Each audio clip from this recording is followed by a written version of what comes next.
Welcome back. Now, a quick look at what we have on our local dailies here. And I have the Star newspaper. Let me just take you through what's on the front page here. New DCI tells of DP Gachagua over investigation style. New DCI tells of DP Gachagua over investigation style. Multi-agency squad to oversee implementation of audit recommendations. And now the new boss, who is Misa, says that they won't stop probing cases. That is what's on the front page of this Star. Now, for the last few days, we've had that back and forth between Kenya and Uganda, and now Museveni's son Twitter outburst sparks diplomatic jitters. That is now between Nairobi and Kampala. Details shortly. Wetangula puts off decision on House majority. The National Assembly Speaker Moses Wetangula has delayed formation of the House Business Committee as he retreats to settle the question of the majority in the 13th Parliament. The Speaker said that he received conflicting communication, I beg your pardon, from Kenya Kwanza and Azimio comes. Okay. What lifting of GMO ban means to food security?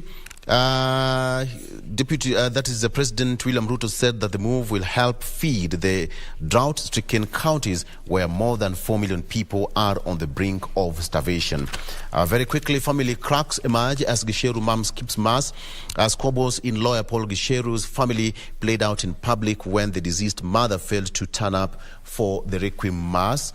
On Tuesday, Josephine Wamboi, who has been present in every scene featuring his son, was conspicuously missing at the emotional service. Now, at the time of his death, Gisheru was facing charges at the International Criminal Court, charges of interfering with witness interference.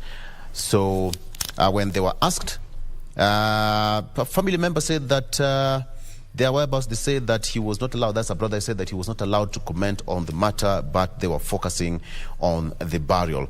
So an autopsy was postponed twice last week amid claims of family squabbles surrounding his death. Body of boy, aged 1 year, found in Nairobi National Park. Police said that since the body was discovered on Saturday, no one has come forward to claim it. Police and managers at the park had initially thought that the boy got lost while on a tour with a guardian or parent, but they have since concluded, however, that he was killed elsewhere and dumped at or near the scene. Injuries to the skull indicated the boy had been murdered. So Langata Police Boss Monica Kimani is now appealing to anyone with a missing child to report to the station. DCI tells of Gachagua as new audit squad formed. The DCI spoke on Tuesday as several institutions formed a new multi-agency team to oversee implementation of audit recommendations by the Auditor General, just days after the unceremonious exit of former DCI Chief George Kinoti. Acting boss Hamisi Massa told of those who feel their investigations are intrusive and said that they will continue with their beat. So finally, on that beat of Nairobi and Kampala, Museveni's son Nairobi capture Twitter outburst sparks diplomatic jitters. He tweeted that he could lead Ugandan military to capture Nairobi. So by Tuesday evening, behind-the-scenes diplomatic maneuvers were underway to contain a possible fallout from a social media outburst characterized in some quarters as sabre rattling. So the military boss on Twitter on Monday, suggested that he could lead a Ugandan military in an expansionary invasion of Kenya. So there is that diplomatic row now, but I think that should be settled interstate. So, all right. Azimio MPs fought Ruto order on farming, exporting GMO. There's a lot of debate in Parliament yesterday, and of course now the Speaker will have to wait until Thursday before he makes his ruling on that. All right. That's as far as the state is concerned. Steph? Yeah. There's so much on People's Daily, and I'll take you through some of the stories. We have Ruto, the president, urges MPs, Judiciary to help revive the economy. He said the country is grappling with excessive borrowing that has burdened the citizens with high cost of living. And this are some of the austerity measures. The government seeking legislation in Parliament for national projects on housing, savings and universal health coverage, among others. Second, all ministers to slash their budgets for reallocation to other development needs in Kenya, and current budget forcing the country to borrow about 900 billion Kenyan shillings, with the country grappling with a debt of about 10 trillion Kenyan shillings. The cost of fertilizer is to drop further from 3,500 shillings per 50 kg bag to 2,500 per kg bag. So the president appealed to the judiciary not to allow the litigations that are meant to hamper the government's development agenda. To other news, which is making the main story on the front page, is clock ticks for CBK Governor, which has also been highlighted in the previous paper. Sources within President William's Ruto administration have told People Daily that Njoroge is operating under a dark cloud, and that his exit as CBK chief is now a matter of when and not if. And it is said that he could be the third high-rank official after Inspector General of Police Hilary Mutyambai and DCI Boss George Kinoti, who resigned last month. So he's following his. It's probable that he's also going to follow suit. The central bank has downplayed this is because, of course, they have downplayed the president's directive to relax the rules for transaction beyond $1 million Kenyan shillings, saying the regulator would not be drawn into taking actions aimed at satisfying political interests. This is just one of the reasons. To other story is that the graduate officers to pocket millions in new court order. So last year in November, the special salary allowance paid to over 1,700 graduate constables was cancelled, and it has been reinstated and backdated. This reinstatement follows a ruling and order by the Employment and Labour Relations Court that they get back their salaries, which also declared the move to reduce their pay as illegal. So they are set to get around 400,000 each, and totaling to 700 million Kenyan shillings. To other story, on matters health, malaria prevalent counties report drop in infections over rainy season. So these counties are Kakamega, Kisii and Nandi, who are indicating low risk of the disease outbreak during this particular season. So that is good news in those areas. And lastly, today is the World Teachers Day, and they have been featured in 3 pages, celebrating the strength and resilience of our teachers. The TSC will be rewarding tutors for the exemplary work they have been doing, especially for the good performance in the last examination class. Others to be rewarded are teachers who have received national or continental awards in the last 1 year, as well as the 8 teachers who were named by President William Ruto to the Education Task Force last week. And we have a special feature there on one visually impaired teacher, Simon Jenga, who stands out amongst his colleagues at Kariguni Primary School. Despite his being visually impaired, he's able to run about his duties just like any other teachers. He's been in the profession for the last 11 years, and he says teaching is a passion for him, and eyes on the president as teachers await promised delivery.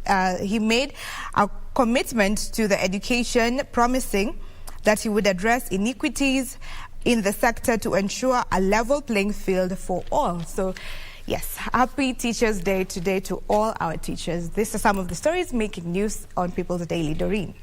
We'll soon table a revised budget. This is what President Ruto talked about yesterday in Nyeri County, and also said that the government plans to revise the budget and take it to Parliament in the next 1.5 months. Of course, he talked about the issue of borrowing. Remember that in the 2022-2023 financial year, the outgoing Cabinet Secretary of Treasury, Ukur Yatani, tabled a 3.3 trillion budget, fully aware of our current debt as a country, standing at 8.6 trillion, and also the outgoing Parliament, which raised the debt ceiling to 10 trillion. But also there have been concerns, or I should say critics, talking about the issue of perhaps reducing on borrowing and also cut on spending. Remember that this particular government will have a total of 49 principal secretaries. This is up from 42 in the previous government, and this is in addition to the 22 cabinet secretaries who still await that vetting by Parliament. So just going by what concerns are coming, that even if you're talking about cutting on spending,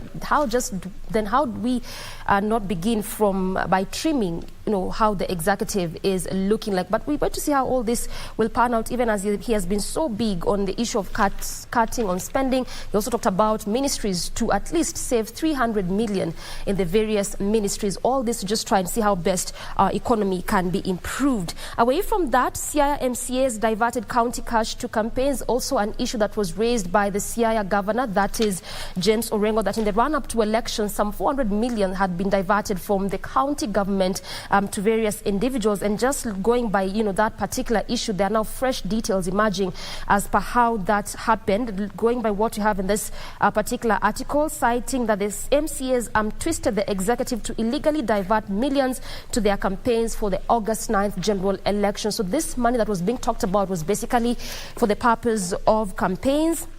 Also, the whistleblower claims that MCAs used fictitious sitting allowances and per diems through the Assembly's General Oversight Committee to gift themselves this money. Just going by some of those details in respect to how this money was used, 11.7 million shillings amount the executive paid to the MCAs, which sparked the controversy when it was revealed. This was just last week. 40, which was the ward reps that claimed the per diems and sitting allowances for this number of days. And the number of employees who received payments totaling to 11,254,000. So still investigations are underway in respect to how this money was diverted, and also we believe that the law of the law will actually catch up once the investigations are complete. Also, calls for use of e-voucher in cheap fertilizer distribution. We are fully aware that going by that present directive, fertilizers had been reduced from 6,500 to 3,500, which was a good move.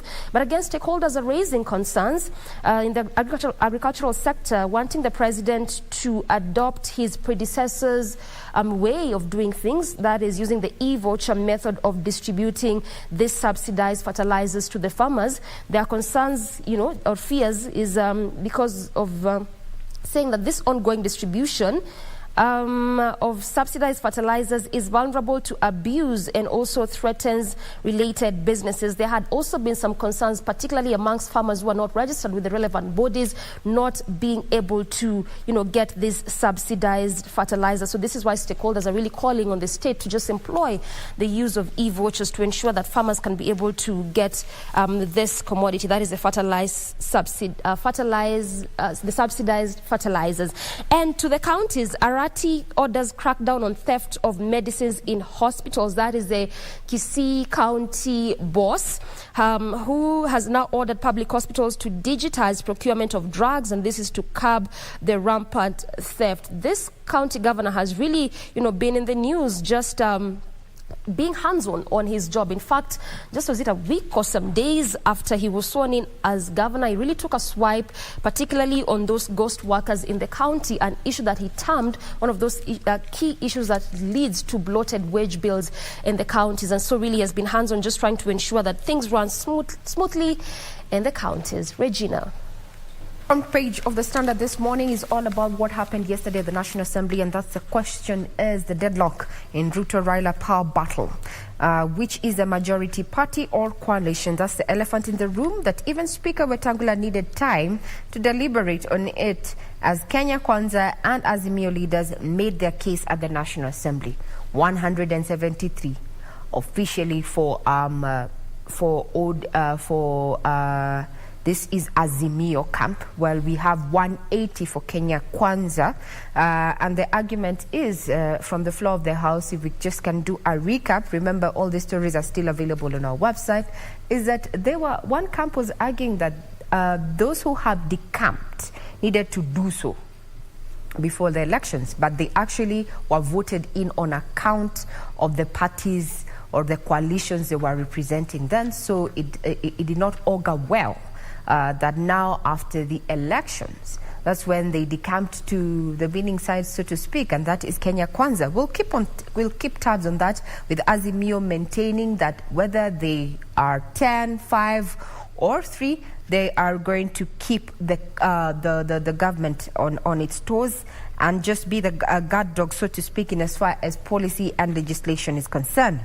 Now, according to Opio Wandai, who has been quoted here, is that upon confirmation by the Registrar of Political Parties and the law, the Speaker is expected to convey that Azimio is the majority party. Any other thing is nothing but hot air. As far as we are concerned, Azimio is both a coalition and a coalition party. On the other hand, Kimani Ichung'wah, who has also been quoted in this particular excerpt, the Registrar of Political Parties allowed for Azimio to field individual candidates. There was only one candidate that ran as an Azimio candidate, complete with the emblem, and that was Raila Amolo Odinga and his running mate Martha. Azimio party is not a coalition. That was what was happening yesterday at the floor of the House, being the first day to resume House business after the President's address of the 13th Parliament last week. We'll be keeping tabs on what comes out of it and which way we will lean, because it is definitely going to affect how laws and bills are passed at the National Assembly. The issue of numbers is something that we have heard before. And this terminology, hot air, I'm sure it came, we all picked up hot air during the Supreme Court hearing of the disputed August presidential polls there. It comes again on the front page. Now, they split in the reintroduction of GMOs, or rather the ban, the lift of GMO ban, that is. And some experts have been questioning this GMO, so to speak. Remember, there are some institutions already in the country that have GMO programs. They have been listed in this article. And listening to some scientists, the argument is that these seeds that are genetically modified, can they be replanted? And when I say this, I want to put it in a very colloquial term. When you are maybe planting your sukuma wiki or even dania or even maize, there are times where you pick off some of the seeds, dry them up for the next planting season. And this was a question that was asked online, and I'm sure as you continue having these conversations around GMO, the issue of can you have your seeds from, what you harvest from the GMO variety of seeds, can they be replanted as we do with organic? That's a question that has been asked online, and I'm sure it's going to be tackled as we continue in the course of this particular, 2 weeks or 3 weeks when this debate is quite rife and hot.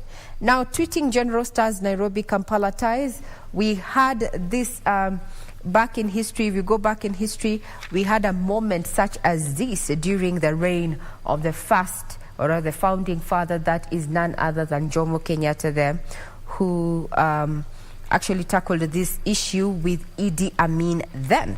So there's a full page just highlighting what it means for matters diplomacy, what it means for Kenya and Uganda ties. We are closely tied at the hip to Uganda, so to speak. Just look at the number of tourists who come in from Uganda and Kenyans who go to Uganda for trade. A majority of their goods getting to the landlocked country come through Kenya. So we need to tackle this issue. We're told there's an issue to tackle. Now, according to the Uganda Foreign Ministry, government and people of Uganda treasure the existing strong bilateral relations between the people and the country Kenya. That's a statement from the Uganda Foreign Ministry. And if you have been on Twitter, it's quite hilarious to see what Kenyans on Twitter have been saying about that particular tweet, about, just like wanting to take over Nairobi. Now, also there's a story here where a man has sued his friend. Apparently, the lawyer has accused a friend of recording their conversation on a tender at the state agency, and then he took the tapes to the EACC to investigate him for soliciting a bribe. Those people who record your conversations there as friends and then they land you into problems. Now, according to Cheriot, he reported to EACC as directed, only to learn that they had a secret video recordings that they played and asked him to explain why he was soliciting a bribe from his former classmates. Okay, we will not delve into that. It is a matter that is under investigation. And on the back page, it's all about sports. And this time they feature Chelsea. Now the champions are dead last in their group after 2 matches without a win. I'm sure some of the Chelsea fans who happen to be in this crew, including our top boss there, Ben Kamuti there, is not feeling all too good with this particular statement. Champions are dead last in their group after 2 matches without a win. Well, further details are available on this issue. And you can also check out our website for stories in regard to what is making headlines in the sporting arena. So, internationally, there's a book that has been made public that has detailed, or rather made revelations about former United States President, that is Donald Trump, that also indicates that he nearly fired his daughter and routinely flushed documents down the toilet.